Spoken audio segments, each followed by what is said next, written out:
கேரளாவில் இருக்கிற நெடுக்கல் அப்படிங்கிற கிராமத்து மக்கள் நைட்டு தூங்கும்போது காதில் பஞ்சு வச்சுக்கிட்டு தான் தூங்குவாங்க. அதையும் மீறி யாரும் பஞ்சு வைக்கலைன்னா அடுத்த நாள் அவங்க உயிரோட இருக்க மாட்டாங்க. என்ன காரணம்னா 2007 அப்போ ஜனார்தன் அப்படிங்கிற 21 வயது பையன் சும்மா சும்மா பாட்டு பாடுறேன் மோளம் அடிக்கிறேன்னு தட்டிக்கிட்டே இருந்திருக்கான். அப்படி பண்ணாதுன்னு ஊருக்காரங்க சொல்லியும் அந்த பையனோட அப்பா அம்மா சொல்லியும் அந்த பையன் கேட்கவே இல்லை.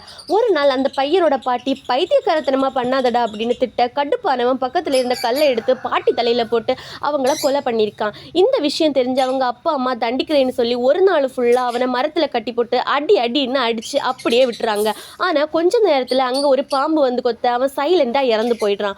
ஆனால் அவன் இறந்து போயிட்ட சில நாளுக்கு அப்புறம் ஒரு நாள் நைட்டு 2 மணிக்கு யாரோ பயங்கரமாக கத்தி மோளம் அடிக்கிற சவுண்டு கேட்டிருக்கு. சில பேர் என்னன்னு பார்க்க வெளியே வந்து பார்த்தா அங்கே ஒரு கொடூரமான கருப்பு உருவம் வெளியே வந்து நடு ரோட்டில் உட்காந்து மோளம் அடிக்கிறது. அதை பார்த்து எல்லாருமே பயந்து ஓடி இருக்காங்க. ஸோ அந்த ஊருக்காரங்க அது இறந்து போன ஜனார்தன் ஆவி தான் மோளம் அடிக்கிறேன்னு நம்பியிருக்காங்க. அண்ட் இன்னமும் அந்த ஊரில் நைட்டு 2 மணி ஆச்சுன்னா மோளம் அடிக்கிற சவுண்டு கேட்குதுன்னும் யாரும் அந்த சத்தத்தை கேட்குறாங்களோ அவங்க மர்மமாக இறந்து போகிறாங்கன்னும் எல்லாரும் காதில் பஞ்சு வச்சுக்கிட்டு தான் தூங்குறாங்க.